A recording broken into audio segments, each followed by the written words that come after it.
سیکھو، گویا کہ یہ بھی ایک جہاد ہے. اور جہاں تک مال کا تعلق ہے تو میں اپنے مال میں سے تم کو دے دوں گا.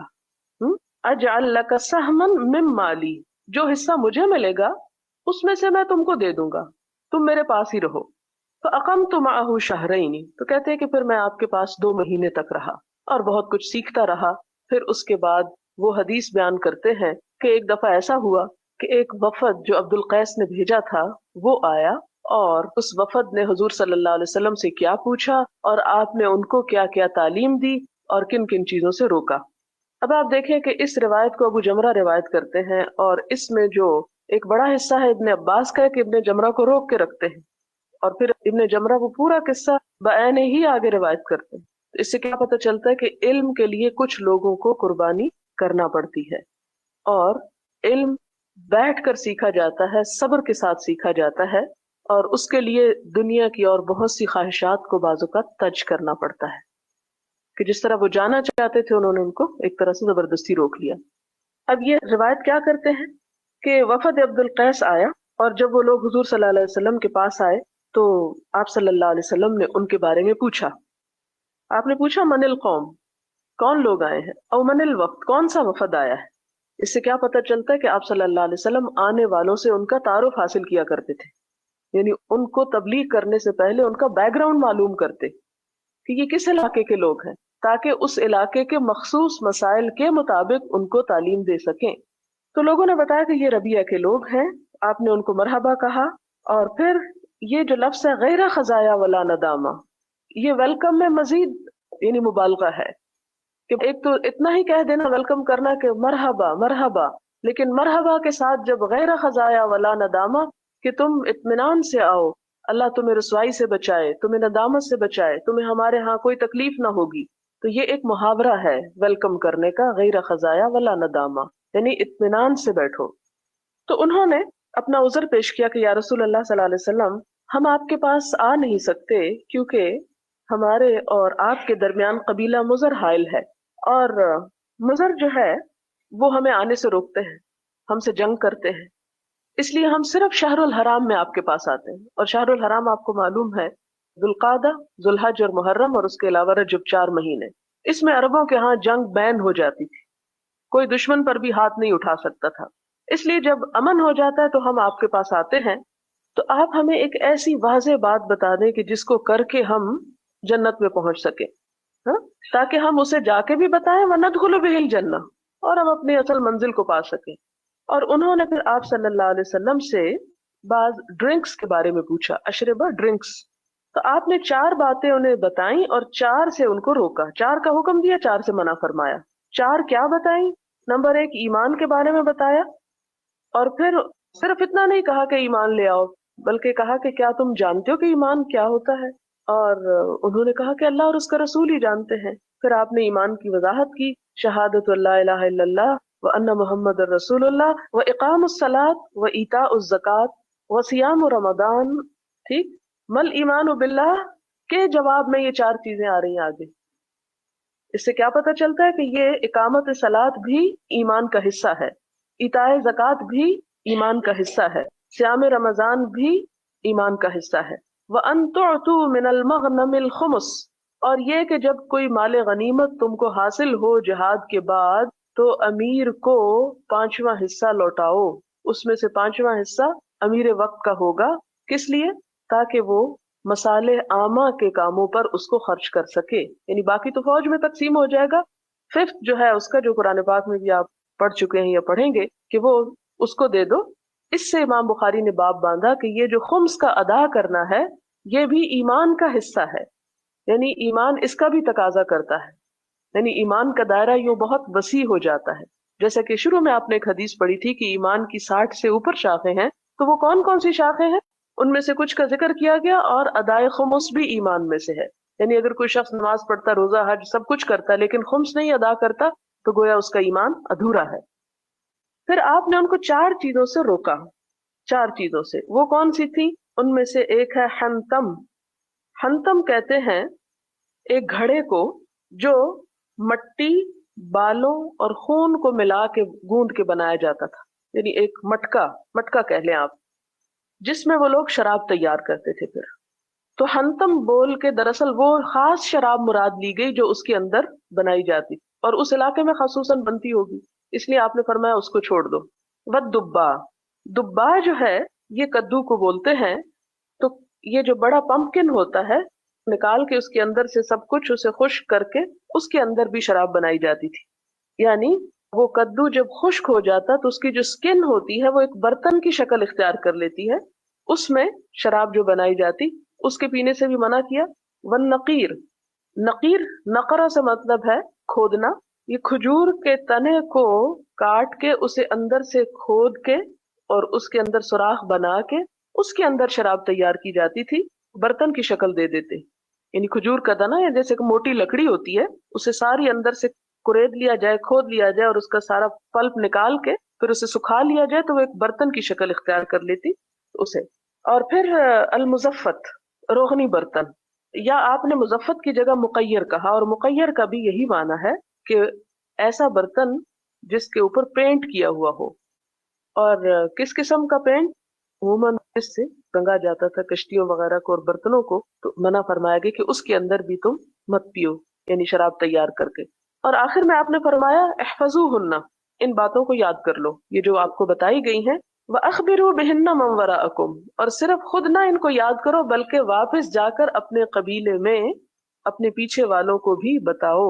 اس سے کیا پتہ چلتا ہے کہ علم صرف خود سیکھنے کا نام نہیں بلکہ اس کو سکھانا بھی اسی میں شامل ہے۔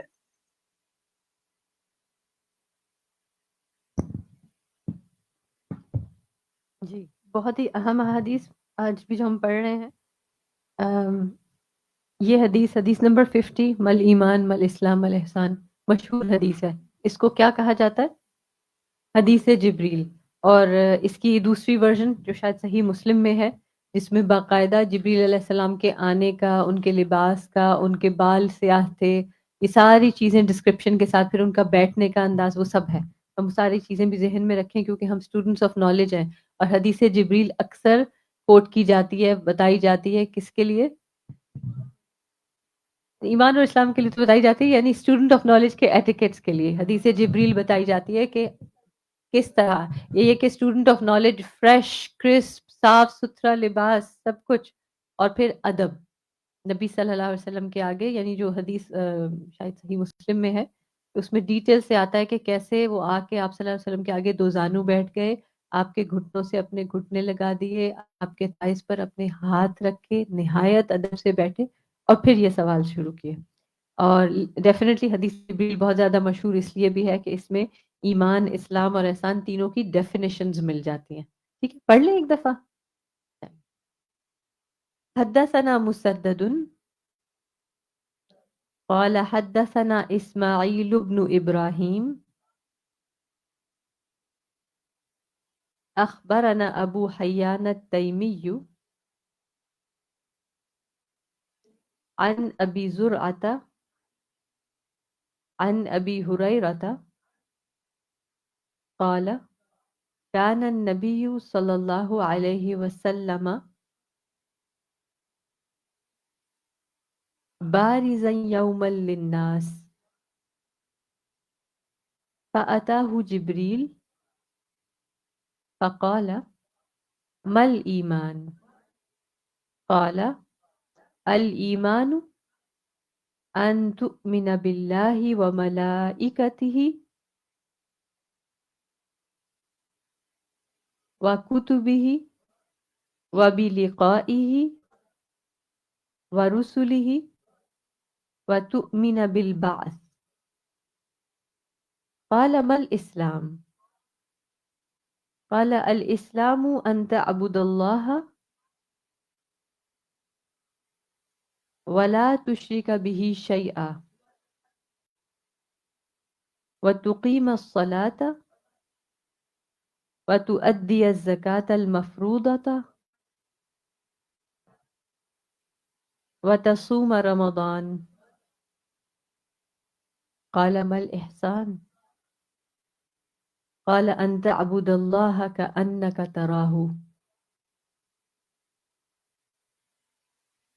فإن لم تكن تراه فإنه يراك۔ قال متى الساعة قال ما المسؤول عنها بأعلم من السائل وسأخبرك عن أشراطها إذا ولدت الأمة ربها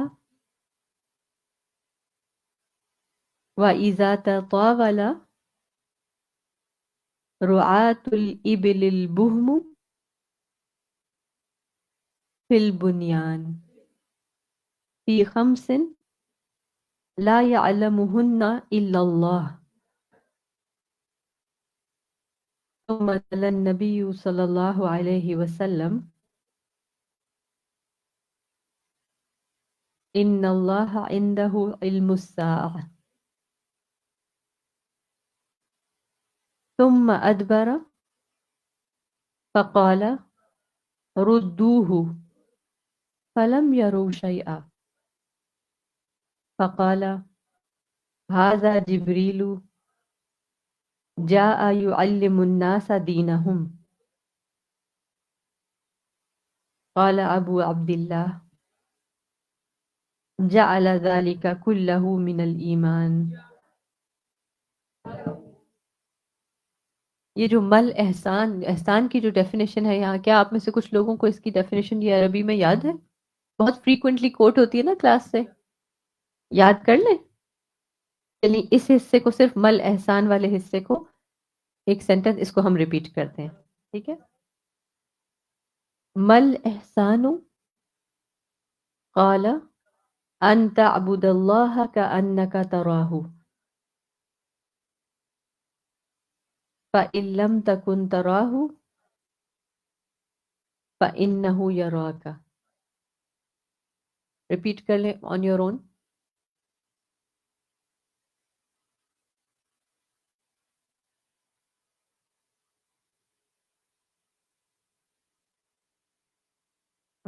لفظی ترجمہ کریں. مل احسان، احسان کیا ہے؟ قالا فرمایا، ان تعبد اللہ،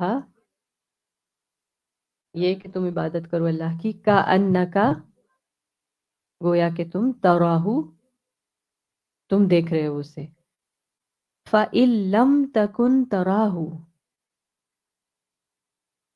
ہاں فَإِن لَمْ تَكُنْ، پھر اگر تم نہ ہو سکے کہ تم دیکھو اسے، فَإِنَّهُ يَرَاكَ، تو بے شک وہ دیکھ رہا ہے تمہیں. ٹھیک ہے نا؟ تو اب اگر آپ کو لفظی ترجمہ بھی ذہن میں ہوگا تو آپ کو انشاءاللہ نسبتاً آسانی ہوگی اس کو یاد کرنے میں. کیوں؟ کیونکہ قرآن کریم میں بار بار آتا ہے محسنین کے بارے میں، اس کو ہمارا دل چاہتا ہے فوراً سے ہمیں یاد آئے کہ احسان کے بارے میں کیا ڈیفینیشن دی گئی ہے حدیث میں. تو یہ بہت اپنے لیے پرسنلی بھی، یہ نماز کے وقت بھی انسان اپنے آپ کو یاد کرا سکتا ہے کہ میں اگر محسن کے درجے پہ نماز پڑھنا چاہتی ہوں تو کیسے پڑھنی ہے. ان تعبد اللہ کأنک تراہ، اللہ کی ایسے عبادت جیسے وہ ہمیں دیکھ رہا ہے.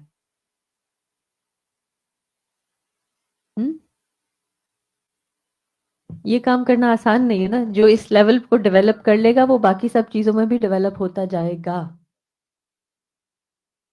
ہاں، اور پھر دیکھیں کہ ان تعبد اللہ، عبادت از ناٹ لمیٹڈ ٹو صلاح. یہ نہیں لکھا ہوا کہ ان تقیم الصلاۃ کأنک تراہ، رائٹ؟ ان تعبد اللہ، عبادت کیا ہے؟ عبادت تو ہر چیز ہے نا، ہر وہ کام، ہر وہ قول، ہر وہ فعل جو اللہ سبحانہ تعالیٰ کی رضا کے لیے کیا جائے وہ عبادت ہے. تو لہٰذا اللہ کی عبادت اس طرح کہ وہ آپ کو دیکھ رہا ہے. جی کچھ کہنا چاہ رہی سسٹر ارم؟ مائک اگر ہو تو ایک سیکنڈ مائک آ جائے تاکہ آن لائن سسٹرز محروم نہ فیل کریں. سوال پوچھے گئے نا، یہ تبدیل کا یہ ذریعہ ہے اور جواب بھی خود ہی دیں تاکہ دماغ جا جائے. اور میں سوچ رہی تھی کہ دونوں میں ماں آیا ہے، ادھر متا آیا ہے، متسا کب آئے گی قیامت؟ یہ نہیں پوچھا قیامت کیا ہے. جی بالکل، کیونکہ سا یعنی قیامت کا آنا تو ویل نون ہے، تھرو آؤٹ ہیومن ہسٹری معلوم ہے کہ ایک وقت آنا ہے جب قیامت آئے گی. لیکن اصل بات یہ ہے کہ زیادہ تر لوگوں کے ذہن اسی پہ جاتے ہیں کہ آخر کب آئے گی. الحمدللہ.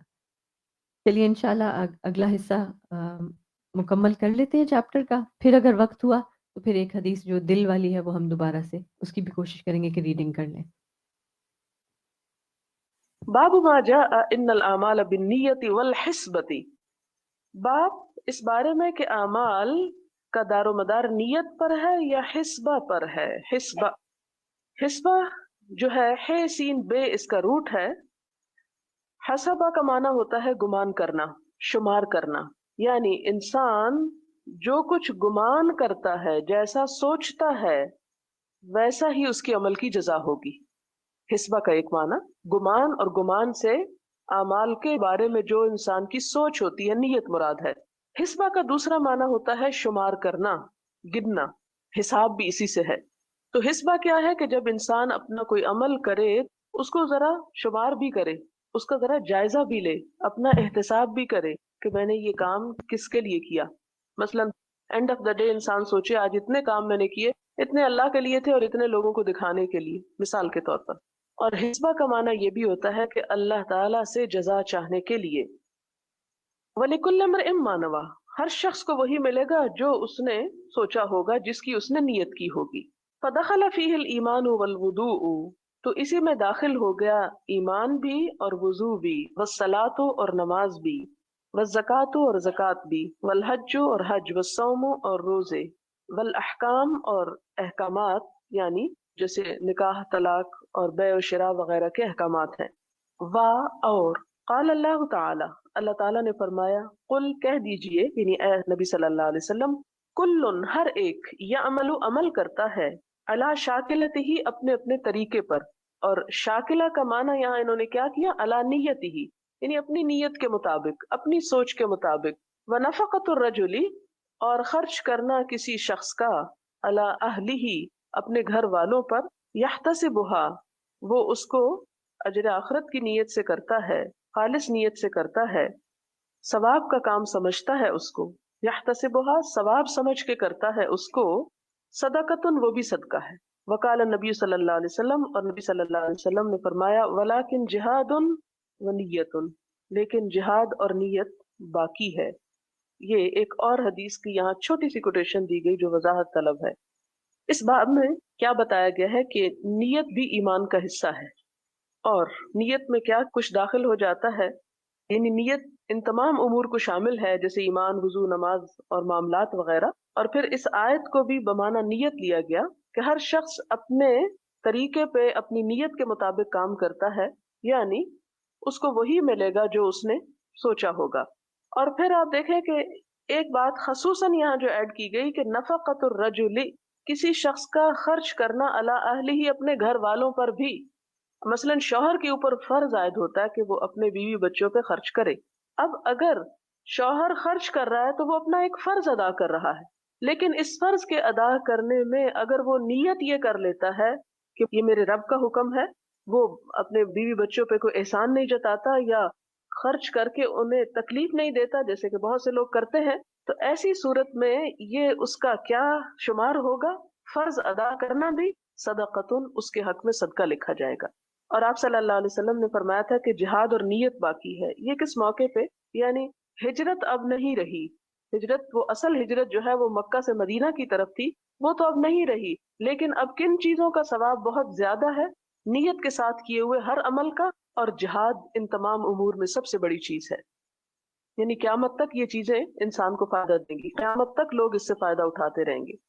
حدثنا عبد الله بن مسلمة قال اخبرنا مالك عن يحيى بن سعيد عن محمد بن ابراهيم عن علقمة بن وقاص عن عمر ان رسول الله صلی اللہ علیہ وسلم قال الاعمال بالنیة. پچھلی حدیث میں نیات کا لفظ تھا، یہاں پر سنگولر ہے، نیتی. ولکل امرئ ما نوى، وہاں آپ نے دیکھا کہ وہ سند مختلف تھی، یہ سند دوسری ہے. ایک سند کے ساتھ جو نص ہے اس میں نیات ہے، اور اس سند کے ساتھ نیت ہے صرف. وَلِكُلِّ امْرِئٍ مَّا نَوَىٰ فَمَنْ كَانَتْ هِجْرَتُهُ إِلَى اللَّهِ وَرَسُولِهِ فَهِجْرَتُهُ إِلَى اللَّهِ وَرَسُولِهِ وَمَنْ كَانَتْ هِجْرَتُهُ لِدُنْيَا يُصِيبُهَا أَوْ امْرَأَةٍ يَتَزَوَّجُهَا فَهِجْرَتُهُ إِلَىٰ مَا هَاجَرَ إِلَيْهِ. امید ہے آپ سمجھ چکے ہوں گے. حدثنا حجاج بن منہال قال حدثنا شعبہ قال اخبرني عدي بن ثابت قال سمعت عبد الله بن يزيد عن ابي مسعود عن النبي صلی اللہ علیہ وسلم قال اذا انفق الرجل، جب خرچ کرتا ہے کوئی شخص، علی اہلہ اپنے گھر والوں پر، یعنی اپنی بیوی کے اوپر، بیوی بچوں پر، اہل سے مراد دونوں ہوتے ہیں، یحتسبها اس پر نیت رکھتا ہے اجر کی، اللہ کی رضا کی، یعنی یرید بها وجہ اللہ. یحتسبها کا معنی فهو له صدقہ، تو یہ خرچ کرنا اس کے لیے صدقہ شمار ہوگا. یعنی کھلا گھر والوں کو رہا ہے لیکن یہ مال بھی اس کا نکالنا اپنی جیب سے ایسا ہی ہے جیسے کوئی صدقہ کرنا. حدثنا الحكم بن نافع قال اخبرنا شعيب عن الزهري قال حدثني عامر بن سعد عن سعد بن ابي وقاص انه اخبره ان رسول الله صلى الله عليه وسلم قال انك لن تنفق. نبی صلی اللہ علیہ وسلم نے فرمایا انک بے شک تو لن ہرگز نہیں تنفق خرچ کرے گا نفقتن کوئی خرچ کرنے کی چیز تب تغی تو چاہے گا بہا ساتھ اس کے وجہ اللہ اللہ کی رضا الا مگر اجرتا تو اجر دیا جائے گا علیہا اس پر حتی یہاں تک کہ ما جو تجعلو تو ڈالتا ہے یا رکھتا ہے فی میں فی منہ امرأتکا اپنی بیوی کے. یعنی یقیناً جو کچھ بھی تم خرچ کرتے ہو کوئی بھی چیز کوئی بھی روپیہ کسی بھی کام میں اگر تم اسے خرچ کرتے وقت اللہ کی رضا کو ذہن میں رکھو گے تو خواہ وہ روپیہ کہیں پر بھی خرچ ہو تمہیں اس کا اجر اور ثواب مل جائے گا. پھر مثال دے کے فرمایا کہ وہ لقمہ جو تم اپنی بیوی کے منہ میں ڈالتے ہو وہ بھی تمہارے لیے صدقہ شمار ہوگا. حالانکہ وہ تو اپنے گھر میں ہی دیا جا رہا ہے لیکن اس پر بھی اجر ہے. تو گویا مراد اس سے کیا ہے؟ اسلام ہمیں کیا سکھاتا ہے کہ ہر کام کرتے وقت انسان اس کوشش کا صلہ اور بدلہ اللہ تعالیٰ سے چاہے، خواہ وہ اپنے قریب ترین انسان کے ساتھ ہی احسان کرنا کیوں نہ ہو، خواہ وہ اپنا فرض ادا کرنا ہی کیوں نہ ہو. اگر انسان اس فرض کو ادا کر کے کسی کو اذیت نہیں دیتا کسی پر احسان نہیں جتاتا تو وہ فرض ادا کرنا بھی اس کے لیے باعث ثواب ہے. کیونکہ ہمارے ہاں عموماً یہ ہوتا ہے کہ ہم صدقہ صرف اس کو سمجھتے ہیں جو کالے بکرے کا ہو یا پھر جو غریبوں کو جا کے دیا جائے، اور وہ مال جو ہم گھر میں خرچ کرتے ہیں اس کو کبھی ہم ثواب کا سبب نہیں سمجھتے، جبکہ انسان اگر خوش دلی کے ساتھ اور اپنے فرض کی ادائیگی کے احساس کے ساتھ اسے کرتا ہے تو اس پر بھی اس کو اجر ملتا ہے. باب قول النبی صلی اللہ علیہ وسلم الدین النصیحۃ. آپ صلی اللہ علیہ وسلم کا فرمان کہ دین نصیحت ہے، خیرخواہی کا نام ہے، للہ اللہ کے لیے، ولرسولہ اس کے رسول کے لیے، ولائمۃ المسلمین مسلمانوں کے ائمہ کے لیے یعنی لیڈرز کے لیے، وعامتہم اور ان کے عوام کے لیے.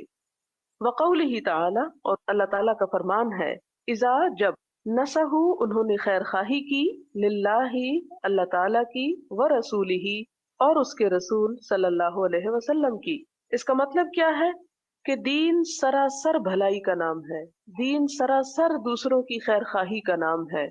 دین انسان کے اندر منفی نہیں مثبت جذبات کو پیدا کرتا ہے کہ جس میں انسان اس کائنات کی طرف ایک رحمت کی نظر ڈالتا ہے، ایک ظالم کی نظر نہیں. اب اس میں کیا ہے؟ خیر خواہی کس کے ساتھ ہو؟ اللہ کے. اب اللہ تعالیٰ تو ہماری خیر خواہی کے محتاج نہیں ہے، مراد یہ ہے کہ اللہ تعالیٰ کی فرما برداری کی جائے، ولی رسول ہی اور آپ صلی اللہ علیہ وسلم کی بھی اطاعت کی جائے. ائمۃ المسلمین کی خیر خواہی کیا ہے کہ معروف اور بھلے کاموں میں ان کی اطاعت کی جائے، جہاں وہ غلط کریں وہاں ان کو غلطی کا احساس دلایا جائے. اور عامتہم عوام یعنی تمام لوگ مراد ہیں اس سے کہ ہر شخص دوسرے انسان کی طرف سے خیر خواہی کا محتاج ہے، اور ہماری خیر خواہی صرف چند مخصوص افراد کے ساتھ نہیں ہونی چاہیے، ہمیں سب کا بھلا سوچنا چاہیے. اب یہاں پر ایک سوال یہ پیدا ہوتا ہے جو اس سے پہلے بھی ایک حدیث گزری ہے اور اس موقع پر پیدا ہوا. وہ کیا تھا کہ ایک شخص اس وقت تک مومن نہیں ہو سکتا جب تک اپنے مومن بھائی کے لیے وہ پسند نہ کرے جو وہ اپنی ذات کے لیے کرتا ہے.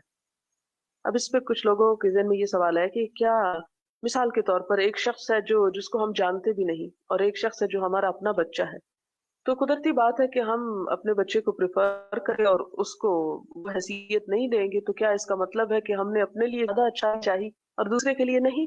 نہیں، یہ بات نہیں ہے. یہ دونوں چیزیں آپس میں ٹکراتی نہیں. اللہ تعالیٰ نے تمام انسانوں کے حقوق میں درجے رکھے ہیں. والدین کا اپنا درجہ ہے، اولاد کا اپنا درجہ ہے، اقربا کا اپنا درجہ ہے، اور عام مسلمانوں کا اپنا درجہ ہے. پھر دین کے خاطر کی جانے والی دوستی کا اپنا درجہ ہے، جس طرح صحابہ کرام میں آپ دیکھتے ہیں. اس میں آپ دیکھیں کہ یہ جو درجے اللہ تعالیٰ نے مقرر کر دیے، مثال کے طور پر اب وراثت کا قانون جو ہمیں دیا گیا، تو اب اس کا کیا مطلب ہے کہ جب وراثت تقسیم ہونے لگے تو ساری دنیا کو بانٹ دی جائے؟ نہیں، اس میں جو اللہ تعالیٰ نے حصے اور حق رکھے ہیں۔ اس عام بات کا مطلب یہ ہے کہ انسان کسی بھی ذی روح کے لیے برا نہ سوچے، اس کے ساتھ ظلم و ستم نہ ڈھائے، اس پر زیادتی نہ کرے، اس کا حق نہ مارے۔ جس طرح آپ صلی اللہ علیہ وسلم نے فرمایا کہ کل ذی کبد رطب، ہر تر جگر رکھنے والے کے لیے انسان خیر خواہی کرے، خواہ وہ انسانوں میں سے ہو یا جانوروں میں سے، کہ جس طرح اپنی تکلیف کا ہم کو احساس ہوتا ہے اسی طرح دوسرے کی تکلیف کا بھی ہمارے دل میں احساس ہو۔ اگر ہم اپنی بھوک محسوس کرتے ہیں تو دوسرے کی بھوک بھی محسوس کریں۔ اگر اپنے لیے ایک بھلائی چاہتے ہیں، اچھا مستقبل چاہتے ہیں، تو یہ نہیں کہ دوسرے کا حق مار کے اپنے لیے وہ چیزیں اختیار کر لیں، یعنی دوسروں کو بھی ان کا ڈیو رسپیکٹ اور حق اور جو ان کے حصے میں آتا ہے وہ دیں، لیکن اس میں درجات لازمی طور پر ہوں گے، کیونکہ ایک اور حدیث میں آتا ہے فَالْأَقْرَبُ الْأَقْرَبُ، کہ جو زیادہ قریب ہے وہ زیادہ ہی قریب ہے، اس کا حق دوسرے کے مقابلے میں زیادہ ہے۔ یہاں بھی جب ہم خیر خواہی کی بات کریں گے عامتہم، تو اس میں پھر درجات خود بخود آ جائیں گے، کہ ایک وہ شخص ہے جو آپ کے والدین کا درجہ رکھتا ہے، دوسرا وہ ہے جو اقربا کا درجہ رکھتا ہے، تیسرا وہ ہے جو مسلمان ہے، چوتھا وہ ہے جو غیر مسلم ہے، پانچواں وہ ہے جو آپ کا دشمن ہے۔ تو اب خود بخود کیٹیگریز تو بن گئی، لیکن سب کے لیے بھلائی یعنی اس کے حق اور درجے اور اس کے مقام کے مطابق جو جو اس کی ضرورت ہے، اس ضرورت پر اگر ہم موجود ہیں تو اس کو پورا کرنے سے پیچھے نہ ہٹے۔ مثال کے طور پر آپ دیکھیں کہ اگر سارے شہر میں گندگی پھیلی ہوئی ہے تو ہمارے اوپر ذمہ داری کیا ہے؟ سب سے پہلے کہ جو اپنے گھر کے اندر ہے یا گھر کے آس پاس ہے پہلے اس کو صاف کریں، اور ہر شخص اگر یہ ترتیب اختیار کرے تو سارا شہر صاف ہو سکتا ہے۔ لیکن اس کا یہ مطلب نہیں کہ اپنا گھر گندا چھوڑ کے ہم دوسرے شہر میں جا کے یا دوسرے محلے میں جا کے صفائی شروع کر دیں۔ تو یہ ترتیب کو قائم رکھنا جو ہے وہ بھی ضروری ہے۔ پھر اس کے بعد آگے حدیث ہے حدثنا مسدد قال حدثنا يحيى عن اسماعیل قال حدثني قیس بن ابی حازم عن جریر بن عبداللہ قال بایعت، جریر بن عبداللہ کہتے ہیں کہ بیعت کی میں نے رسول اللہ صلی اللہ علیہ وسلم، آپ صلی اللہ علیہ وسلم کے ہاتھ پر یا آپ کے ساتھ، کس چیز پر؟ علی اقام الصلاۃ، نماز قائم کرنے پر، و ایتاء الزکوٰۃ، اور زکوٰۃ ادا کرنے پر، والنصح لکل مسلم، اور خیر خواہی ہر مسلمان کی۔ اور اس میں وہ حدیث بھی یاد کر لیں جس میں آپ نے سلام کا حکم دیا کہ سلام کرو کس کو؟ ہر اس شخص کو جس کو تم پہچانتے ہو اور اس کو بھی جس کو تم نہیں پہچانتے۔ حدثنا ابو النعمان قال حدثنا ابو عوانة عن زیاد بن علاقة قال سمعت جریر بن عبد الله يقول يوم مات المغیرة بن شعبة، جریر بن عبداللہ کہتے ہیں کہ جس دن فوت ہوئے مغیرہ بن شعبہ، یہ صحابہ میں سے ہیں اور یہ امیر معاویہ کی طرف سے کوفہ کے حاکم تھے، اور اسی حالت میں ان کا انتقال ہوا تھا۔ انہوں نے مرتے وقت یہ حدیث جو بیان کر رہے ہیں روایت، جریر بن عبداللہ ان کو اپنا نائب مقرر کر دیا۔ جریر بن عبداللہ جو یہ واقع روایت کر رہے ہیں وہ کیا تھے؟ مغیرہ کے وفات کے بعد ان کے نائب۔ جس دن مغیرہ فوت ہوئے تو کیا ہوا؟ قامہ، وہ کھڑے ہوئے، کون؟ جریر، فحمد اللہ، اللہ تعالیٰ کی حمد و ثنا بیان کی، یعنی خطبہ دیا، وَأَثْنَى عَلَيْهِ، اور اس کی ثنا کی، وقال، اور کہا، علیکم، اے لوگو تم پر لازم ہے، بِاتِّقَاءِ اللہ، اللہ کا تقوی، وحدہ لا شریک لہ، والوقار، اور لازم ہے وقار، والسکینت، اور اطمینان، حتی، اس وقت تک، یأتیکم، کہ آ جائے تمہارے پاس، امیرن، کوئی امیر، یعنی تمہارا امیر یا گورنر تو فوت ہو گیا ہے اور انہوں نے مجھے عارضی طور پر تمہارا ذمہ دار بنایا، لہذا اے لوگو تم نئے امیر کے آنے تک باہم فساد یا اختلاف کا شکار نہ ہو، وقار اور سکینت اختیار کرو، کیونکہ کوفہ کے لوگ جو تھے وہ بہت جذباتی قسم کے تھے اور ان کو کنٹرول کرنا مشکل تھا۔ اور یہ نیا امیر پھر کون آیا؟ زیاد، فَإِنَّمَا يَأْتِيكُمُ الْآنَ، کیونکہ وہ آنے ہی والا ہے تمہارے پاس ابھی، یعنی آ ہی جائے گا۔ ثم قال، پھر کہا، استعفو، معافی طلب کرو، یعنی بخشش مانگو، لِأَمِيرِكُمْ، اپنے امیر کے لیے، یعنی جو فوت ہو گیا ہے اس کے لیے تم توبہ استغفار کی دعا کرو۔ فَإِنَّهُ كَانَ، کیونکہ وہ تھا، يُحِبُّ الْعَفْوَ، عفو کو بہت پسند کرتا، یعنی معافی مانگنے کو بہت پسند کرتا تھا۔ اس کے مرنے کے بعد تم کیا کرو؟ اس کے لیے معافی مانگو۔